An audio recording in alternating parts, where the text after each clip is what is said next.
Hi, welcome to the second half of the OHMazing Way podcast with our very special guest today, Sebene Selassie. And she's here with us from New York, and so glad to have you here. In the first half, Sebene was sharing with us some of her experiences of managing and being with the experiences that are there, experiencing what there is to experience during some of her cancer treatments, and then also just in day-to-day life as the mind wanders as it wants to wander, or in future trips. And I love that. So going to use that. And I would love it if you would be willing to lead us in a few moments of mindfulness. Great. So I thought it would be good to share a bit about embodied awareness, since we were exploring that, the power of the body as the place where we can experience the present moment so easily. The mind can so quickly take us into the past or future, and the body is always in the present moment. So we'll use the body as a way to connect to this capacity for present moment awareness, for mindfulness. So I invite you to find a posture that's comfortable. So we want to be grounded, feeling the connection with the earth through our seat, through our feet if we're in a chair, or on a cushion, through our seat or through our butt. And also to feel upright and alert. So practice is often looked at as this balance between being alert and being relaxed. So being upright and being grounded, or open and being soft. So let's start by bringing awareness to the sensation of just sitting here. And see if you can bring awareness to the felt sense of sitting. So how do you know that you're sitting? Through the body. So not just thinking about sitting, but really sensing contact with the floor, with the chair, with the cushion.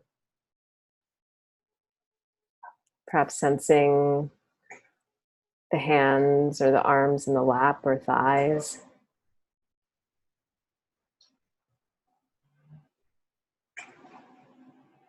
Maybe you can feel the pressure underneath you, or perhaps you can feel the air around you. Whatever sensations are available to your awareness right now.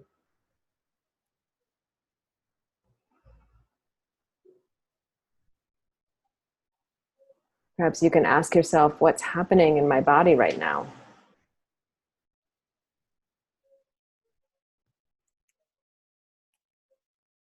And you don't need to choose or reject any experience. Just notice what's most prominent for a few moments.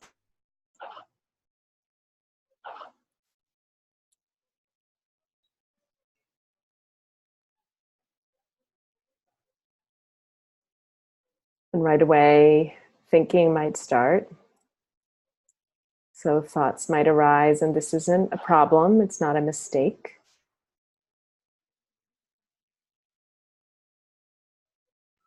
If you start thinking about a meeting or planning your day, that's part of the process. But rather than go down the road of thinking or stories, we just come back to the sensations in the body.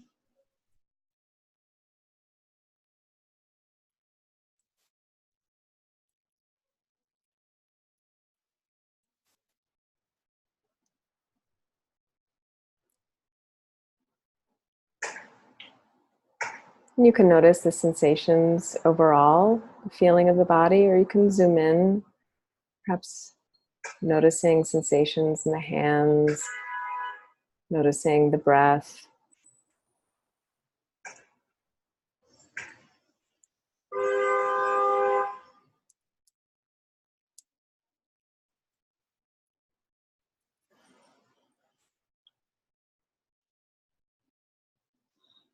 Again, not needing to change anything or making something particular happen.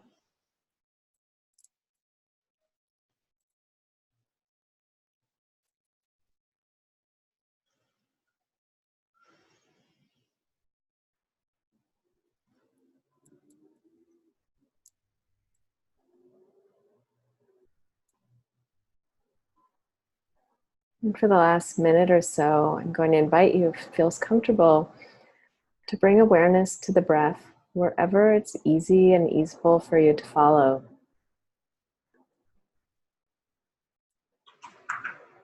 The breath always being present in a place where we can rest our awareness. This embodied experience of breathing in and out in every moment.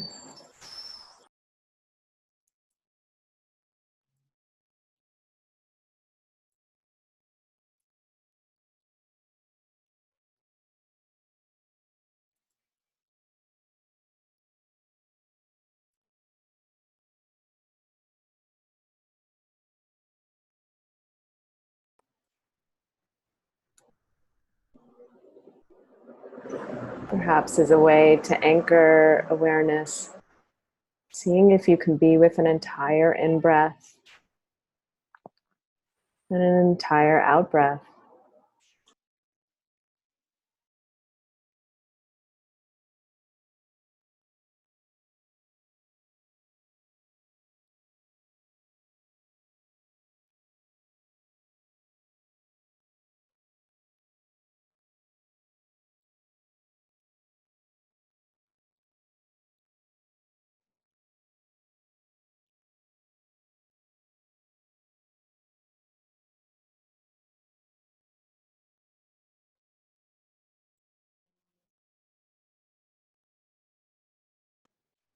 Remembering that in any moment throughout the day, any moment in our lives, we can always come back to this embodied awareness, resting our attention on the body, on the breath, as a way to connect with this moment.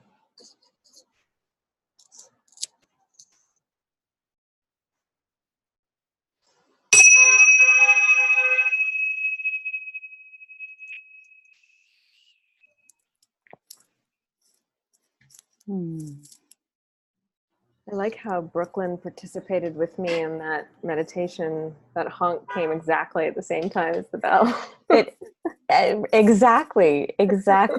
And also funny, I'm reminded that early in my sitting practice, meditation practice, I thought, oh, it has to be perfectly quiet. Yeah. And any sound that came up, I'd be like, I would get upset. And then eventually it became this, and this too. Right. And this too. My kids remember a time when I was trying to meditate and they kept coming in and bothering me. Right? Bothering me. That's a good judgment. And at one point I was like, I'm trying to blankety blank meditate. and we still laugh about that. But we looked at each other and thought, well, that's not a very mindful response. And so Mom had a little work to do. One of my favorite sayings of Joseph Goldstein's is, it's not what's happening that matters, but our relationship to it. Yeah. Which is just such a motto for life, Right. Mm-hmm. I love it. Thank you for sharing your insight and that meditation. And Sebene, I'm curious, you've been studying Buddhism and the practice for some time. You're on some boards, have a book coming out. And curious if you would be willing to share with us in this moment sort of the intersection of your passions and your service and work. And what's something that's just really, really on your heart and mind these days? Yeah. I think what's most on my heart and mind is this question of, my book is about belonging. And what I'm really exploring with that phrase is how we connect to these practices that are revealing of the interconnection of everything, and the absolute belonging that is just by nature of being part of the universe. That married with the truth of our beautiful identities and the differences and the particularities and including the challenges and the oppression and the divisions that there are between us. So I'm really interested in that intersection of what's sometimes called the absolute and the relative. The absolute truth of non-separation, and the relative truth, and that is a truth of difference and identity. And so how do we connect those two in a way that actually offers people freedom and joy? And that doesn't mean that it's not messy or difficult. Right, right. I have been reading Ruth King's Mindfulness of Race, and it's been very eye-opening for me, and just really, ways to be thinking about, individual identity and group identity, and there is I certainly can't say I have, answers, but to really take steps to account for, and be aware of the groups that we do represent, and how, so this is just on my mind of thinking, and then like, what can I do to be a part of creating peace and understanding? And so these are topics on my mind, and getting that there could be some messiness in figuring it out. And I want to be having these conversations. Yeah. Yeah. And, the messiness part is the challenge, because people often come to these practices to get away from messiness, and there is some value in the stillness and in the silence and in the healing possibilities within that kind of peacefulness. And our peacefulness actually should be in relationship to things. So everything around us doesn't have to be in peace all the time for us to have some peacefulness. And just because there's disruption in the field, because things are being pointed out and things that have been avoided are being actually revealed, does not mean that our personal peace is being disrupted. But often the dominant culture has taught us that we don't want disruption because we want to keep things in the status quo. So disruption feels like non-spiritual. When something is disrupted, people feel like it's an attack on the truth, when actually the truth is being revealed, and we can be in peace in relationship to that. Yes. Wow. I'm definitely pulling that out as a quote, right? And what's coming up for me, Sebene, is this thought of kind of the feeling tones of unpleasant, pleasant, neutral. And I think as a culture, and I think what you're pointing to is we have an attachment to pleasant. Right. If it's not pleasant, forget it. Like, I don't want any part of that. And, I don't know about you and our listeners. And, I think in my life, some of the greatest learning moments and learning ahas, certainly there are times when it's in a state of pleasant, and a lot of them are when it isn't pleasant. And how do we, if not invite it to tea, and to acknowledge it and be with it, and sort of mine it and excavate it for what is there to learn and grow from here, and help inform who I can be in this world. Yeah. And I think another aspect of that is what's pleasant for one person is not pleasant for another. So I was part of a training many years ago, and one module, there was a lot of work around race and identity, and it was very upsetting for a lot of white folks. And the second module, they decided to not focus on that, to kind of calm the seas. But that was disturbing for a lot of the people of color. And so there were comments from some of the white people that this module was much easier, much more pleasant. And it's like, well, pleasant for whom? Right. And it's often the dominant culture that is being appeased. And when there's disruption, it's disruption actually to a dominant way of being, but that's not necessarily a disruption for everyone, right? The disruption is a revealing. So it's really a lot of conversation and I don't even want to say negotiation, but it's a lot of relationality that has to happen for all of this to be actually uncovered and understood, because we're operating actually from different places. And Ruth talks a little bit about this in terms of, the individual versus the collective, and how people, depending on how they've been cultured, relate to the conversations. Yeah, that was very eye-opening for me. And I'm here with my 19-year-old daughter, who I often joke that in most things in life, I used to say, you're like a week ahead of me. Like we're, 30 years apart. You're a week ahead of me. And now I'm a week behind you. She has such I want to say more clear understanding and of identity and, and gender and race. And so I often call her and I'm like, help me work this one out, That's great. She's such a great teacher. And my kids and I, we have sort of a pact that we call each other out on things that come up around implicit bias. And and I for me grew up in a time and in a city, that Columbia, Maryland, which was like founded on the idea that like everyone was equal, and have friends that grew up and felt like they didn't experience racism until they went to college. And in that maybe lovely idea, it occurs to me now that it was like a bubble that things were not, there was like a veil for me and I think others. And so that's part of what my daughter and I were talking about of,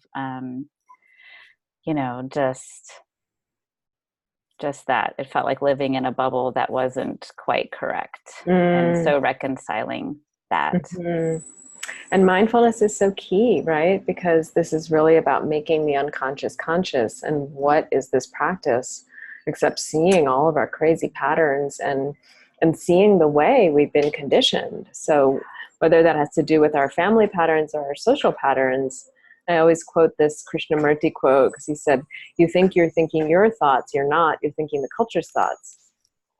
And we forget that these are unconscious conditioned patterns. And I don't know how you could do this work without mindfulness, because to understand it on a theoretical level or, on sort of just a conscious level, that's fine. But to actually uncover what our own patterning is, we have to be able to drop down deeper.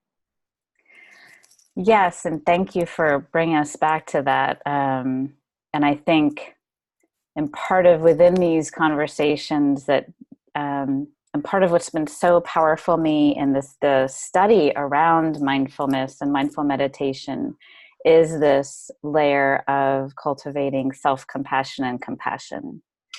And just in a sensing of how critical that part is for this work. In general, and specifically around thinking about identity and race. Yeah, beating ourselves up is generally a waste of time for everything, but especially for how society, that is how these oppressive forces work, is that they completely condition us into them. And so to beat ourselves up for these unconscious patterns is just a waste of time. We're going against giant forces that have been around for hundreds, if not with patriarchy, thousands of years. How do we think that we're going to just like snap out of it? Flip a light on. Right? Yeah, without some deep work. One of the phrases from the retreat that sat with me that I love and just pull it towards myself quite often is, and correct me if I don't have it quite right, please, is, it's life living through me and not me. And that's what I hear you talking about, that this, And I think to be aware of that is, you know, whether it's thoughts or, I mean, I call some of my negative thoughts Voldemort, right? So that's, that's life lived, Voldemort living through me, not me, Right. but getting that as we, you know, and whether it's whatever the thoughts are, whether it's negative self-talk, and then thoughts about other issues, ideas around culture and race and identity, that to understand, as you just said, the forces around us, and then that phrase that's helped me, that this is life living through me and not me. Right. Mm. Yeah, beautiful. So, Sebene, before we conclude today, and I feel like I could talk to you all day, so I certainly don't want to like make a hard stop on that. And for everyone listening, you know, I always invite you to really pull towards you what resonates with you, and you know, consider pulling towards you things that don't resonate with you. And if it feels, if it's maybe noticing that as you know, as conversations come up, if there is a sensation in your body of anxiousness or nervousness, that could be a great teacher to check in with and see what's there for you. Beautiful. So I want to honor that. And so in honor of time, to switch gears to hear about, you know, in this short term, what you're up to, Sebene, if there are ways we can find you, and I'll include in the show notes how we can find you on your website and Facebook. And then if there are workshops and retreats you're a part of that you'd like to share with us, I'd love to hear that. Great. Yeah. Well, I am teaching only 2 more retreats for the rest of the year, one in September and one in November. You can find out about those on my website. And then I'll be back in the spring in my retreat mode again, and I'll be teaching in various places. I teach in New Mexico at the YACEP Retreat Center, a beautiful mountain retreat center in wild, wild nature. It's absolutely incredible. And I teach at the Berry Center for Buddhist Studies. I teach through IMCW, the Insight Meditation Community of Washington, and other places around. You can find me most often on Instagram, and my handle is my name, Sebene Selassie. And I'm sometimes on Facebook as well. But if you go to my website, you can sign up for my newsletter, and that's the easiest way to stay in touch with me. Beautiful.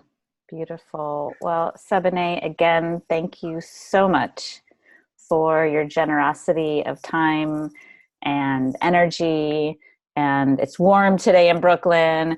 And just for your being, and that and just being with your smile right now, just reminded that there is in fact so much joy. And I really appreciate your stand for that and what you're up to. Oh, thank you, Beth. It's been lovely to be with you. All right. Thank you. So for our listeners, again, thank you for dropping in with us today. Any questions or comments, you can post those on Facebook, on Instagram, or email me directly at info@yoginos.com. And as always, enjoy the podcast, subscribe and share, and be amazing. Take care. See you next time.